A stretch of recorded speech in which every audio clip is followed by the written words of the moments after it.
All right, aloha and good afternoon, everyone. It's about 1:06 p.m. on Wednesday, September 25th, 2024. I call our Committee on Parks, Enterprise Services, and Culture and the Arts to order. All right, I want to welcome Committee Vice Chair Okimoto, Councilmember Cordero, and Tupola. Pursuant to Section 92-3.7 Hawaii Revised Statutes, this meeting will be conducted as a remote meeting by interactive conference technology with the following procedures in effect for the meeting. Members of the public will be allowed to provide oral testimony on all items on the agenda in two ways: in person, in the council chamber, and remotely. In person and remote oral testimony will be allowed and when each agenda item is taken up. Before testifying, each person shall state their name. Each speaker may not have anyone else read their statement and is limited to a 1-minute presentation on each item. All persons who have registered to testify in person will be called upon first. When the timer goes off, please conclude your remarks promptly. Persons who have not registered will be given an opportunity to testify following the registered testifiers. Once in-person testimony has concluded, I will proceed to remote testimony. All persons who have registered to testify remotely by video conference or telephone will be called upon. When your name is called, please monitor your screen and activate your audio feed when prompted. For persons who are testifying by telephone only, I will identify you by the last 3 digits of your phone number. When your number is called, please listen for the prompt to unmute and press *6. When I call for anyone else standing by remotely, please utilize the Zoom raise hand button to indicate the desire to speak. For those joining us by telephone only, please press *9 to indicate your desire to speak. So friendly reminders and tips: video conference from a quiet location if possible. If you're watching the proceedings on Olelo, please mute your television when you are called to testify. When the timer on the screen reaches 0, please conclude your remarks promptly. HRS Section 92-3.7 requires that all votes at remote meetings be conducted by roll call unless unanimous. Therefore, I will first call for objections, and if there are any, I will call a roll call vote. Written testimonies, including the testifier's address, email address, telephone number, will be available to the public as described on the posted agenda. As a courtesy, please turn off all cell phones during this meeting. Okay, members, moving on to item number 1, Resolution 24-218, accepting the gift of a tiger-shaped bench, a zebra-shaped bench, shipping cost valued at $6,628.11 to the city from NTPH Holding Corporation and the Honolulu Zoological Society of Honolulu. Oh, no, yeah. Okay, from Tracy Kubota, Deputy Director from Enterprise Services. Good afternoon, Chair, members. Tracy Kubota, Department of Enterprise Services. We are in support of the resolution, which provides for a gift from the Zoological Society for a tiger-shaped bench and a zebra-shaped bench. Very happy to accept that if we are approved. Thank you. That's awesome. Members, any questions for the Deputy Director? Okay, we'll now proceed with in-person testimony in the council chamber. Is there anyone here to testify? I don't see anyone, Mr. Chair. Okay, moving on remotely. Is anyone here to testify remotely? There is no one. Okay, members, we are in discussion. Awesome. Okay. The chair recommends that Resolution 24-218 be reported out for adoption. Any discussion? Any objections? Any reservations? Hearing none, so ordered. Okay, moving on to item number 2, Resolution 24-222, renaming the boxing gym Shanae Nakamine Gymnasium Complex at Waianae District Park. Had no idea it was named that. To Fred Pops Fernandez Pereira, Senior, Waianae District Boxing Gym. And here from the administration is Director Laura Thielen. Director? Good afternoon, Chair Toba and committee members. Thank you, Laura Thielen, on behalf of the Department of Parks and Recreation. We are delighted to rename the boxing gym after Pops Fernandez Pereira Senior. I understand from your esteemed committee chair that he was a legendary boxing coach for the community out in Waianae.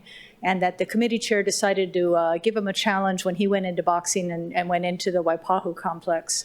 But we love recognizing the community members that have helped so many of the people in our community through these volunteer activities.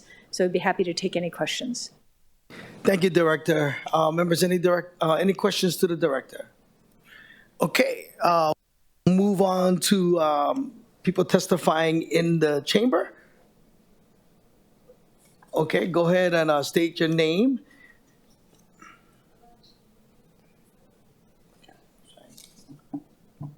There we go. Aloha. Samantha DeCourt, YNI resident, in support of this resolution. Pops Pereira was not just a coach, he was a legend, and he raised a lot of the positive young men and women to come out of 96792. I know that his legacy alone reflects just the kind of leadership that 96792 not only develops, but also impacts our community, our state, and the rest of the world. And so just wanted to share my aloha for bringing this measure to the City Council. Thank you to Department of Parks for supporting this measure, and aloha. Awesome. Any questions for the testifier? Okay, thank you. Is there anyone else in the chamber that would like to testify? You can go ahead and say your first and your last name. Hi, my name is Jada Marie Fernandez Pereira. I'm Pop's granddaughter. I support this bill, and just to tell you a little bit about my papa and why I think he deserves this bill. Sorry in advance if I get emotional. Yeah, it's really hard for me to come today, but I think my papa did a lot for this community. He took kids off of the street and gave them something to do other than getting into trouble. He went above and beyond for kids in his community, doing things that he didn't have to do, like coming out of his own pocket to take kids on trips for boxing that their own family couldn't afford. Things like registering to become a foster parent for kids who, instead of being put into the system, could come into his household and he could give them a better life.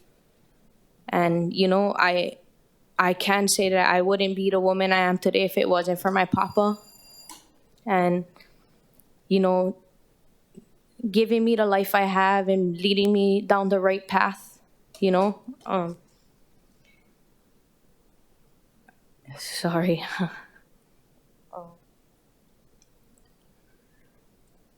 I just think that he did things that he didn't have to do. And the kind of person he is deserves this kind of appreciation. And, I'm not just saying he's a random person that we should just name a building after. He did things for this community, and it shows over this last 50-something years. He's made a big impact in Waianae. And, I wish there was somebody like him today to change the way our community is going right now. And thank you for hearing me out. Thank you. Any questions for the testifier? Okay, thank you so much. Is there anyone else in the chamber that would like to testify? Go ahead, Angela. Aloha, Angela Melody Young, on behalf of CARES, in strong support. So I've been going out to Waianae, and so I'm in favor of Pop's Gym. Training is so much fun, and when students, they get an opportunity to focus their energy levels appropriately on being champions in an active sport. They get to learn about teamwork, resilience to hardship by building physical strength training and getting active, and the coaches can teach about doing like a skill set, and also building confidence, and the development will focus the children and the adults so that they're appropriately channeling their energy levels. Yeah. So, and it also helps with like mental health counseling. And there's also this counseling group in Waianae called the Student Athletes for Healthy Relationships. So seeing a lot of the activity in YNI, they're doing a lot of health-focused activities. It's really good. Yeah. Awesome, thank you. Any questions for the testifier? All right, looks like that's it in the chamber. Do we have anyone that wanted to testify remotely? Yes, we have Yeah. at least one person. Okay, Representative Gates, welcome. Aloha, Mike Kako. Mahalo, Chair, for having me. And aloha, council members.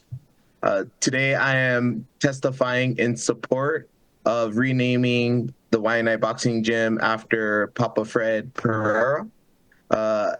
As many of you folks know, Papa Fred was a role model and created a place of refuge for many of our youth in our community, many of those that are my friends that I grew up with.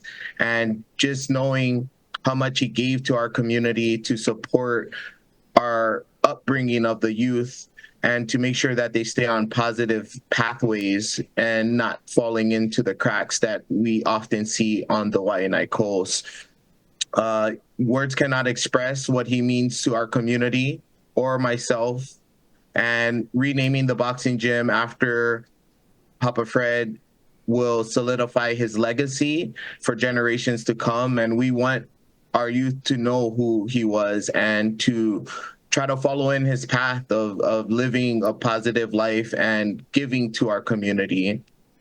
On behalf of the YNI community, I want to thank the City Council member, Andrea Tupola, as well as you, Chair, for hearing this measure. And I ask that you folks pass this out. And I look forward to working with Council member Tupola, as well as the boxing community on the YNI coast to hold a celebration or ceremony to honor the life and legacy of Papa Fred once the gym is renamed. So mahalo for having me and mahalo for your consideration. Aloha. Thank you, sir. Any questions for the testifier? Okay, we'll move on to Melissa Akau. Is Melissa Akau on? She's not logged on. Okay, is there anyone else that want to testify remotely? I don't see anyone else raising their hand. Okay, members, we are in discussion. Councilmember Tupola. Thank you so much, Chair. Thank you, Rep. Gates, for testifying, logging on. It means a lot. Samantha, Jada, thank you for being here.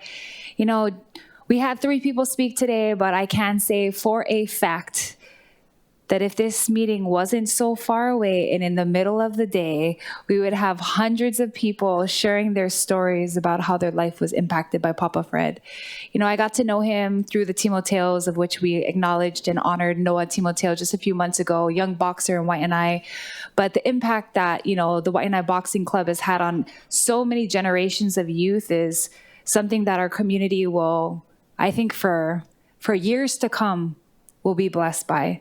Because it wasn't the years that Papa Fred impacted these lives. It's all the years that those kids are going to live after this. And I always say you got to give credit where credit is due. And for people like that get into youth sports, I mean, come on. If you're in youth sports, it's because you care. It's not a lucrative job. And if you're in youth sports for over 50 years, then you really care.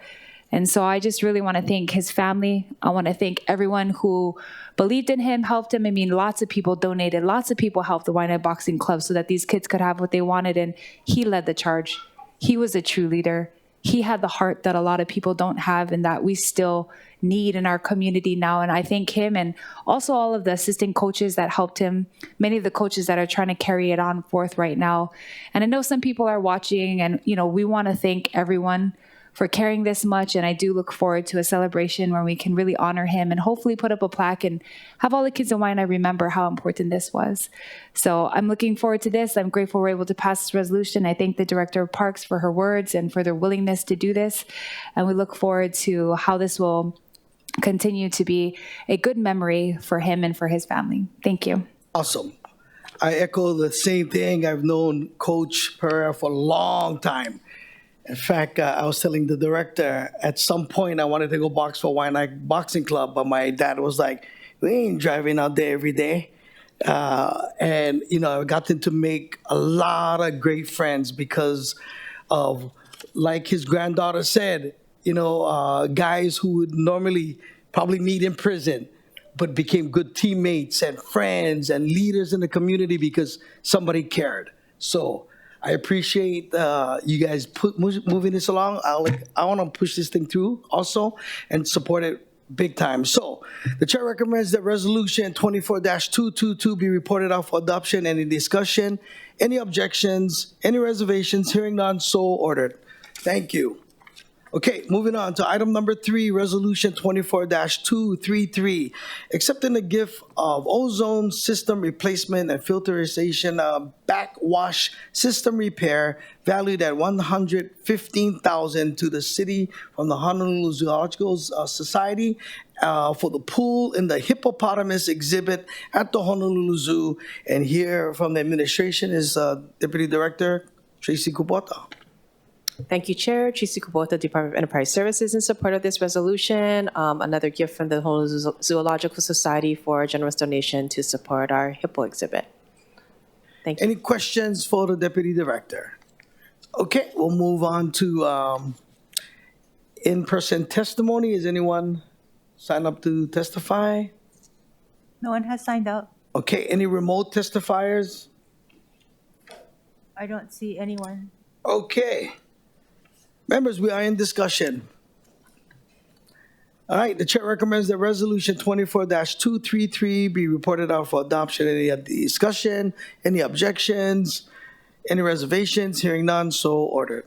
Okay, moving on to item number 4, resolution 24-234, accepting the gift of a site maker with pedestrian value at $1,432 to the city from Lepua Alaquir Histories of Hawaii to be installed adjacent to the shower tree in front of the Frank Fossey Municipal Building. And here from the administration is Krishna Jaram, Deputy Managing Director.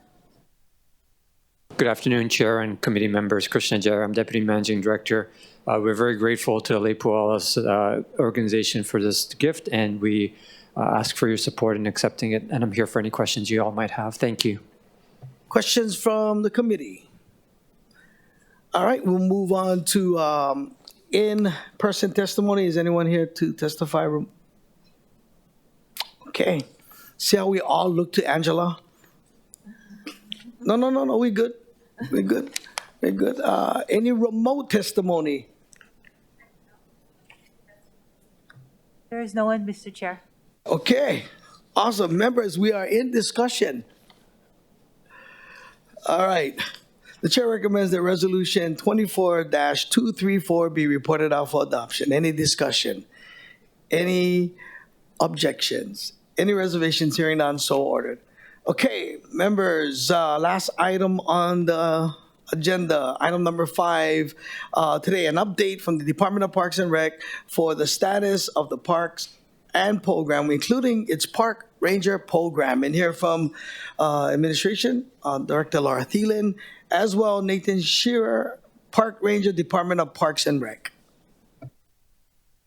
Good afternoon again, council members. Laura Thielen on behalf of the Department of Parks and Recreation.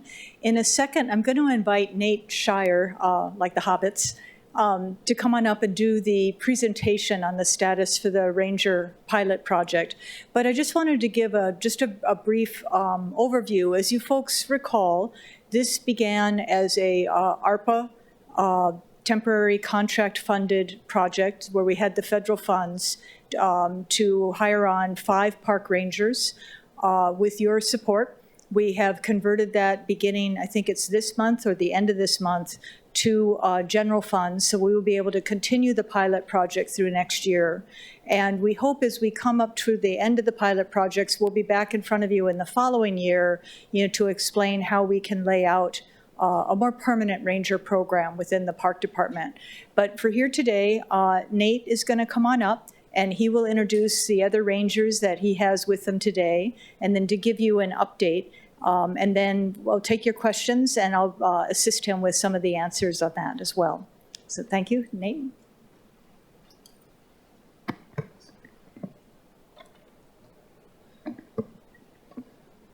Thank you. Yeah, my name is Nate Shire. I am joined here beside me with Ranger Darren. And then over here we have Ranger Spencer, Ranger Helena, and Ranger Marilyn. I am here today to give an update on the Park Ranger pilot project. Please stop me if you have any questions at any point. So the project began in late 2022, and I have been with the department since I was hired as a Park Ranger 1 with 2 of the other Rangers in November 2023. I moved to the Park Ranger 2 position in April of this year, and we hired our other 2 Rangers in late June, so we have been fully staffed for just about 3 months now. Our mission, the Park Ranger Assessment Project, is a surveying and fact-finding project that complements DPR's goal of better managing commercial activities in city parks. With a focus on unauthorized commercial activities, we aim to promote voluntary compliance of park rules and regulations to deter unauthorized commercial activities, measure the effectiveness of education and civil enforcement as a deterrent, and assess the feasibility of implementing a park ranger program under DPR. Our vision is to improve the management of commercial activities in parks through the implementation of a park ranger program, thereby preserving limited park space for public recreational use, enhancing park quality, and ensuring compliance with park rules and regulations. We strive to create a culture of safe and responsible park use through education and enforcement, allowing for utmost enjoyment of our parks and services. So the Park Ranger Manual is a draft that was created to be a roadmap for developing a master plan. It is a guide that we will be using to build a permanent park ranger program under DPR. The Park Ranger Manual is a 45-page document that is issued to all new members of the team, and this is the table of contents. It contains information on the program, the Park Ranger 1 position, our policies and procedures, expectations, the way we do our reporting, data collection, and any other information someone might need about the future program. So let's look at the overall structure of our project. So the timeline is broken up into 3 main phases, and we are currently in the first phase, which is observation. We have been in this first phase since November 2023. We have been recording commercial activity in the parks to create a baseline to compare future methods against. Currently, intervention is limited, so we can see an impact that different interventions have in the next phases. It consists of 2 rounds. In the first round, we collected data from 67 shoreline parks, and we are finishing up the second round where we eliminated locations that did not have commercial activity, and we are currently collecting data at 36 of those parks. And soon we'll be entering the second phase, which is education, in which we'll be further engaging with companies that are operating unpermitted in city parks. We will continue to collect data, but with the added layer of education as a tool to minimize violations. We will then compare our data against the first phase to determine the efficacy of education. I'll talk a little bit more about how we'll do that at the end of the presentation. So if the education phase is not successful at deterring unpermitted commercial activity by itself, we will then enter phase 3, which is interagency coordination. In this phase, we will continue data collection like before, but we will also involve other agencies that use enforcement power. We will then compare our data to the data of previous phases to see how effective this strategy is. And once we have gone through all 3 phases, we will put our findings together and make a report on the best way to move forward. So let's go back and talk more about phase 1 and the data that we are collecting. We have 2 ranger teams of 2, and each team visits between 2 and 12 shoreline parks per day when they're in the field collecting data. We go to each of these parks, walk the entirety of the park at least once, record data, and talk to other park employees and park users when we can. Then we update a data sheet with specifics on what commercial activity was viewed that day, with information on time, location, the company, vehicle information, permit status, and any other relevant information. To go along with this, we submit daily, weekly, and monthly reports. At the bottom here is the current work schedule, and with this we are able to get coverage at every park every day of the week between 6 a.m. and 6 p.m. One thing to note is that we do not flip the times every week, but we are still able to get the coverage that we need. And on Wednesdays, we're typically in the office. So this is our map. We have broken the island up into 4 sections, and each week our 2 teams of 2 rangers each cover 1 section, and we rotate weekly to ensure that we're getting consistent coverage. This week we have 1 team on the windward coast and 1 on the leeward, and so next week we'll have 1 team covering the south shore and 1 team covering the north shore. Okay, so this is our total data sheet. It's pretty big, so let's break it down. If we zoom into the upper left-hand corner, you can see that this is the data that we collected over a 9-month period from November 2023 to the 1st of this month. And then if we zoom back out, the far left column is the 67 shoreline parks that we have visited for data collection, and they're in order from most recorded instances of commercial activity to least. Along the top, we have the total instances of commercial activity for each park. Then we have our types of commercial activity, which are advertising, events, exercise classes, food sales, kayak and canoeing, miscellaneous equipment rentals, non-food vending, photography, scuba, snorkel, surfing, wind sports, other, and recreation stops, which are stops by commercial tour companies. If we zoom into the bottom left-hand corner, we can see that we have documented a total of 3,428 instances of commercial activity. And then further right in the red, we have whether or not we are still visiting a park for data collection, and then we have a breakdown on the number of visits, the total time we have spent at each park, and the average time that we have spent at each park. If we zoom into the bottom right-hand corner, you can see that we have visited parks a total of 1,771 times and have spent 40,717 minutes in these parks. The most viewed types of commercial activity we have documented are in order: recreation stops, surfing, photography, and scuba. And I'll leave this up for a minute if there are any questions. And then let's get more into the parks and break it down.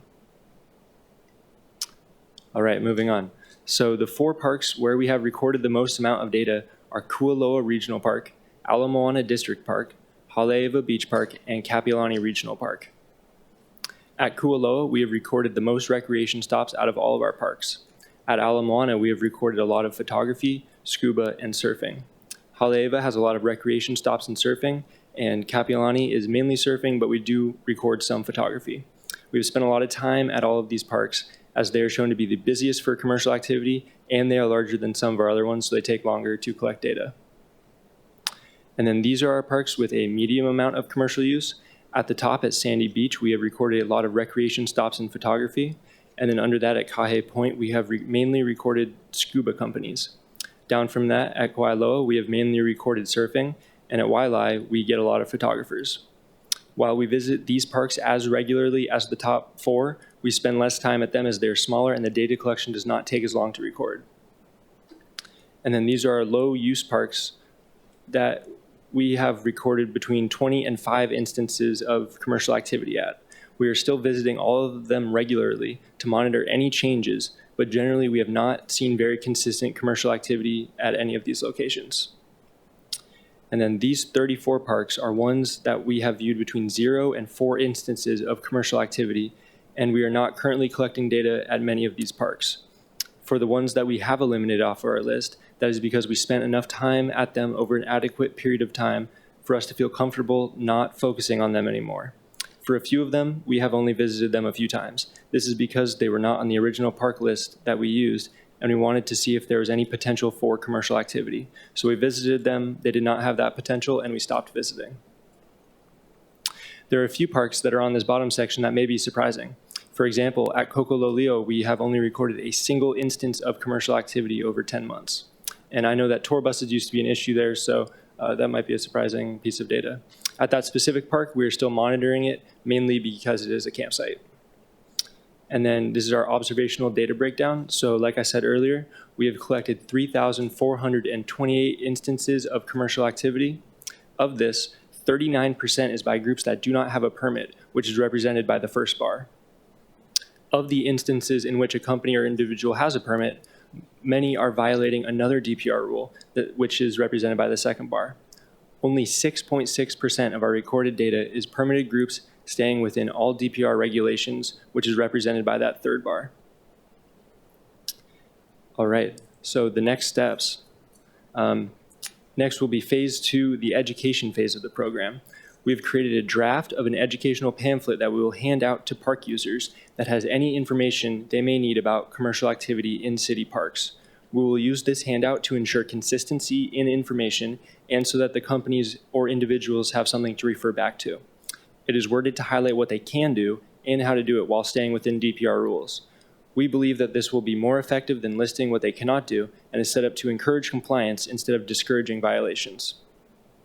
We are also finishing a rollout plan for the phase 2 and pamphlet. Because we are seeing so many different and unique things at each park, we want to make sure that we're able to address each one.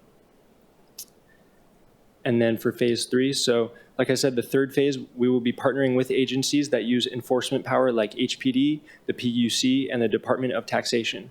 Collaborating with these agencies will need some groundwork, which we will start during the second phase. We will also be looking into the possibility of advising future amendments to park rules and ordinances, as we believe connecting our data with stakeholder input could be valuable. I'd like to say that we are very proud of what we have been able to accomplish in the last 11 months, and I cannot thank the Ranger team enough for all of their hard work and dedication. I would also like to thank Kim, Francis, and the director for all of their support through this new project. Thank you. Thank you, sir. Okay, I want to open this up for questions. I'm assuming we have a lot of questions. So, Councilmember Tupola? Thank you. How do you say your last name? Shire or? Yeah, Shire. Mr. Shire, great job. Very thorough. I'm a fan of all tables and charts. So thank you for giving that to us. I think when we first talked about the Park Ranger program, I think people were hoping they would do a plethora of things. And I'm actually grateful that you're doing just like one thing very well. I think sometimes we should, right? We should do one or two things very well instead of 10 things junk. So I think that you guys are focused on, illegal commercial activity or unpermitted commercial activity. And I hope that as it progresses forward, that you guys kind of stay in that pocket. I'm just going to encourage that, because I think the more that you guys expand into other things like that really HPD should have, or other people, I think it's just going to be so difficult. You guys are a small group. I think you guys are doing effective work. You guys are doing, appropriate data collection. So in regards to your last slide about interagency collaboration, why the PUC and why DOTAX? Yeah, so thank you for your question, and thank you for the words of encouragement. So we have seen that some of these companies that are operating unpermitted in city parks, they are also not in line with the rules of the PUC and the Department of Taxation. And so if we can work with those agencies to get them on both sides, so they would be getting ticketed by those agencies, and we would be reporting them to those agencies. We're hoping that we can see a decrease in the unpermitted commercial Give me activity. an example of one with the PUC. Like I'm trying to wrap my head around who would be in the park that is supposed to have some type of authorization through the PUC. Who? Okay, yeah, so the recreation stops, they are the commercial tour companies, and all of their vehicles are registered with the PUC. And sometimes we'll see in the parks, we actually do see this, we'll see a big van. It's obviously a tour. You can hear them because they have speakers in. They're talking to their passengers that are paying to come to the park. And on the outside, they have no markings. When you look it up, they're not registered with the PUC. And so the tickets like that are relatively hefty from the PUC. And we believe that our boots on the ground can go well with their setup that they already have. Okay, that's great. I didn't know that. And then with DOTAX, it's just basically whether or not they're paying their taxes as a registered business? Yeah. So it would be double checking all of them. And I have heard some reports that some of the companies are not paying all of their taxes, but I don't know the specifics of that yet. And then is any of those tax licenses or business licenses through the DCCA, or is that not a thing? Like, whether or not they are licensed or not? Thank you, Councilmember. In some cases, the businesses would need to be licensed, so the DCCA would be a separate partner to be able to take a look at enforcement actions or government regulatory actions for an unlicensed operation. Yeah, I mean, I love the PUC and the DOTAX suggestion. I guess in my head, DCCA was the only one that I thought would be a good partner, but these are great partners too. I do not know to what extent that they take any action against people who are practicing business who don't have a license, but whatever can help you guys. I think it's great that you guys will have referral agencies so that you're not doing all the heavy lifting for it. But those are my questions. So good job to your team, your staff, everyone else who's a park ranger. Thank you so much. Thank you, Chair. Thank you. Councilmember Cudero. Thank you, Chair. Mr. Shire, thank you very much for your presentation. I had a few questions. First up, I would like to talk about the phase that's being started relating to education. And I'm interested in how you will measure the efficacy of education. And also, if you could share a little bit more of the measures that you are taking to do the education. Yeah, so the education, I'll answer the second part of your question first. So the main measure that we will be taking is a educational pamphlet, like that I talked about. I have a draft in my hand right here, but basically it will be approaching the unpermitted companies or the people who are operating unpermitted commercially in city parks. It will be providing them with a pamphlet and explaining to them how they can go about becoming a permitted company in city parks. It will not be anything more than just telling them what the rules are, how to follow them, and asking them to. And then that will be the main lever of change. And the way that we will measure it is by our huge data sheet that we have. So we have this over a period of 9 or 10 months. And so we have what looks like an average month. Our education phase, we are projecting that it will take around 3 months. And so we will be able to then take that and compare that with right now where we're not doing education and see the change or no change. Thank you for your question. Thank you. And I was wondering, of course, we would love to see, I guess, the different metrics and how they are being received at different parks. And I guess if you do choose another way besides the pamphlet and other ways of educating them, and when you do change it, and how the metrics change there. But I know that's like future down the line. Just wanted to bring that up. The next thing I'm interested in is for the different work schedules besides the Wednesday. Does it change where, I guess, between each week where you'll be, or are you always going to be on the windward side on every single Monday? I just want to know, that it's not scheduled for people to know your schedule. You know what I mean? Yeah, so what it looks like, so Darren, for example, you're on the leeward side this week? Yeah, so Darren's team is on the leeward side this week, and then next week they will be in town. So you have the each section, the 4 sections, you have that whole section for 1 week, and then you rotate. Yeah, so it's in town for 1 week, and then on the leeward side, and then North Shore and windward. So it rotates because we only have 5 staff, so we can't really have rangers stationed at each section every week. Okay, makes sense. Yeah, that's a lot for one person to do the rotation. And I know that the point that I was trying to make is I don't want the different companies to kind of figure out your schedule. So that's why I was hope you're just rotating it effectively enough to further no patterns to occur. With that, I also wanted to ask about the observational data breakdown table that you have here, the chart that you have for the 538 companies or groups that you have seen that had permits but had unauthorized activity. What type of activity, can you give an example about what other unauthorized activity was being conducted? Yeah, definitely. So a really good example of that is scuba diving companies. One of our rules is that they cannot use city property to stage equipment. And so many of them, they stage equipment and they meet their people that they're meeting for the class there, and they do it in the park. And also many of these scuba diving companies, they basically all have permits. So they are using their permit, but they're not going by all of the rules of that permit. Okay, understood. Thank you. And for unsure, I was just wondering, what's an example of what unsure? Yeah, good question. So that is there's someone who is doing pretty obviously commercial photography, but there's no way to identify a company to then connect to our permit list without chasing them down and asking for their permit. And sometimes we're not able to do that every time, especially at some of the larger parks. So we're not able to connect that with a company and then make the decision, okay, they do have a permit or they don't. Okay, understood. Thank you. Okay, I know I asked a few questions, so I'll go to the next round. Thank you. Awesome. Councilmember Okimoto, okay. Thank you, Chair.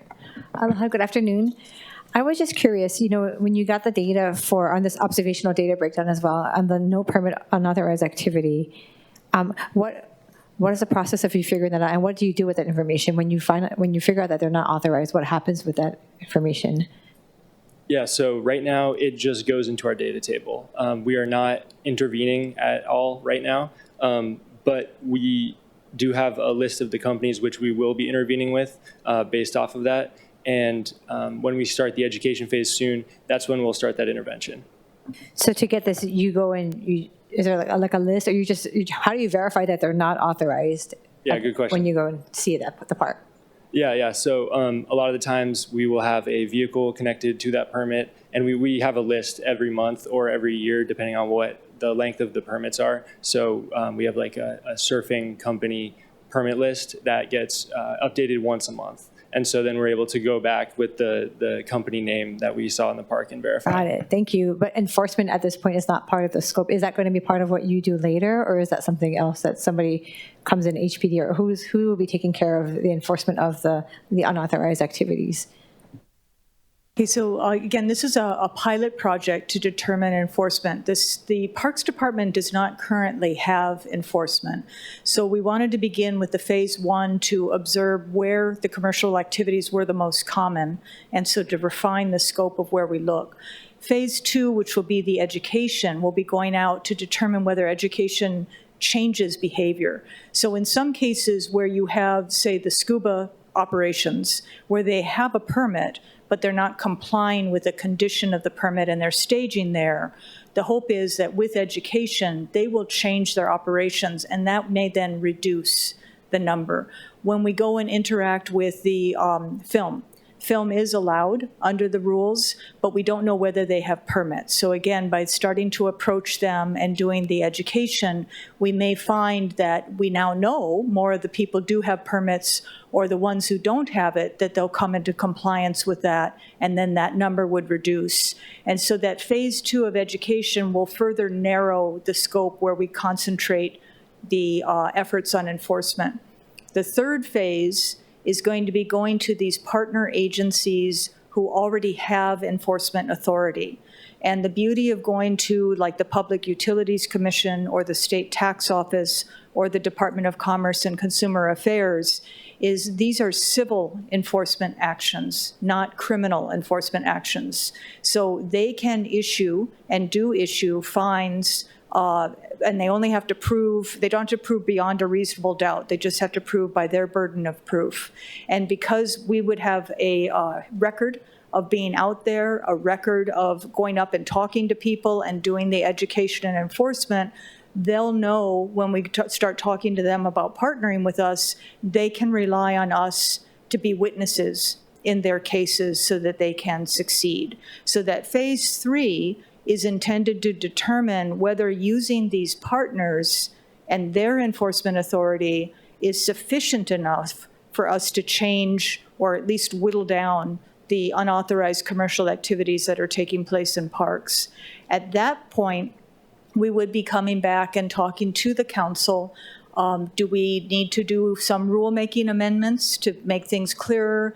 Do we still need enforcement authority? Or at this point, have we found that working through these partnerships and education and having the presence is sufficient? So that will come at the end of the phase 3 effort. Thank you, Director. And just to clarify, so at that phase 2 where the educational part comes in, that's the rangers going out to these vendors that are not authorized and informing them of what is allowed and what not. Is that how this is going to play out? Okay. Thank you. Thank you, Chair. Okay, I got some questions, and then I'll open it up for testimony. Oh, if I can have one more question after you're done, Chair. Yeah, After you're sure. done. Go for it. Is that okay? Yeah. Thank you to all, everyone for their questions is really good. I just wanted to ask some more specific questions about your chart. First off, Director, I think you guys' approach is so good.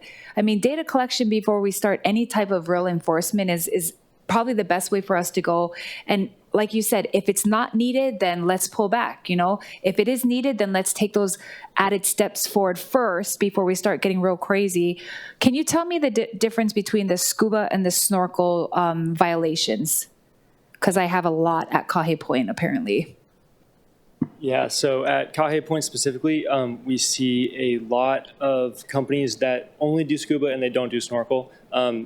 The violation itself, so like the permit, they would be under the same permit, but we differentiate it because the companies are in different locations generally, and they're not always, they're usually most of the time they're doing one or the other. It's not together. So Is the specification that they have to do both together? Is that what the violation is? no. Oh, okay. So it would.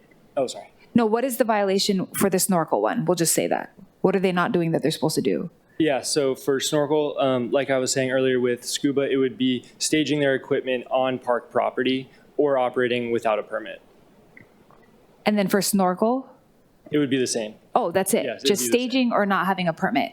Okay. And then on my, I guess, Kalailoa, which is also my area, there's like 68 for surf. Is that also surf schools? Is that also just staging or doing surf lessons without a permit?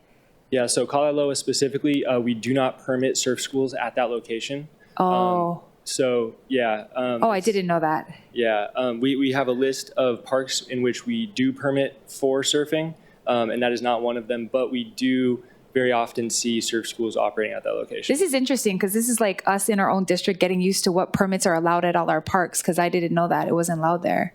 Yeah, and council member, thank you for the question, because this is the thing where we may be coming back and saying, do we want to reassess certain rules or ordinances to allow activities in certain areas where they have been operating, right, and they're not creating a problem?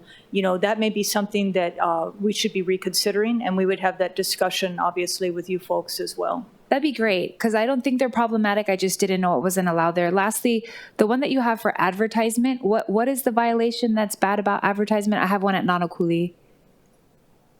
Yeah, so I believe, let's see. Are they putting up signage or something that they're not supposed to? Yeah. Oh. So we see that a lot with specifically at that location. I know that the distribution of expressive materials, that falls under advertisement in our data collection. And so there are specific rules that need to be followed with that we don't always see. Yes. These are all things I probably should learn more about. So thank you for your clarification. Thank you, Chair. Thank you. How has people responding, seeing gray-shirted people walking up to them? How is that response, from the vendors or people? And I like you guys' approach already, as we learn and bring on something new. So I just wanted to know, what was the response? Yeah, thank you. So because we haven't started intervention yet is why I think this, but it has been overwhelmingly positive. According to my rangers, they are getting to interact with all different types of park users and telling them about the program. And the responses are, I can't think of a bad one. Okay, so, we already know there's illegal stuff happening. So why isn't there anything we can do right now to partner with HPD when it comes to enforcement? Yeah, good question. So I know that this program was started because HPD wasn't able to get the coverage necessary to be at all these parks when all these violations are happening, because it's at many different locations, different times of day, different specific things that are in violation of DPR rules. And so we want to try to do what we can with the resources we currently have to educate and see if that works. I think some of these people that are operating unpermitted in our parks, I think a lot of them just don't know the rules. And so we can see how much we can change it with that. And then we can take what we learn from that phase and move it into a partnership with HPD. So I think it's important that we have that in between, so we're able to do with what we can with what we have before we start reaching out. It's an awesome approach. You mentioned enforcement powers. What other areas can the City Council assist in providing the department with the tools they need when it comes to enforcement in our parks? Yeah, so I will have a really good broken down answer for you after the end of these phases. So what we will do is what it'll probably look like is staff, equipment, vehicles, training, and funding for all of that. And I don't have the specifics of what we would need for each yet, but that's something that we're going to be analyzing through these next two phases. And then I will hopefully be coming back here sometime next year and talking to you again with a really comprehensive plan for that. So thank you. So, Chair, thank you for the question. I do want to add on to that. I've been very mindful that these are people that are going out. They are not trained for self-defense. They are not trained in de-escalation techniques. They do not have radio backup. They do not have vehicles. They're using city vehicles at this point. We are approaching with an approach of education and helping people come into compliance. So we are hoping that most people will react to that fairly well. The instructions are, if anything gets heated, to leave and vacate the situation.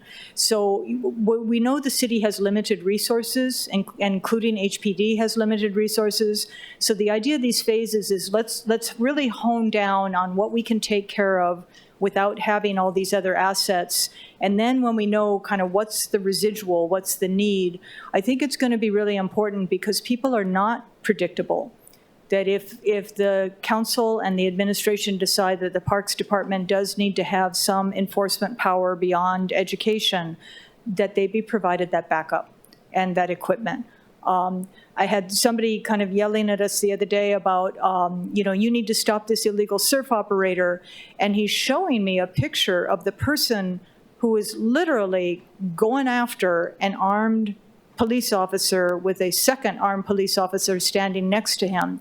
And I'm thinking, and you really expect, a park ranger who has no, backup, no nothing, to take on this individual who is so imbalanced, that they're behaving in that way. And so I just want to stress that I think to push, when you get questions from your constituents, why aren't they just issuing tickets right now?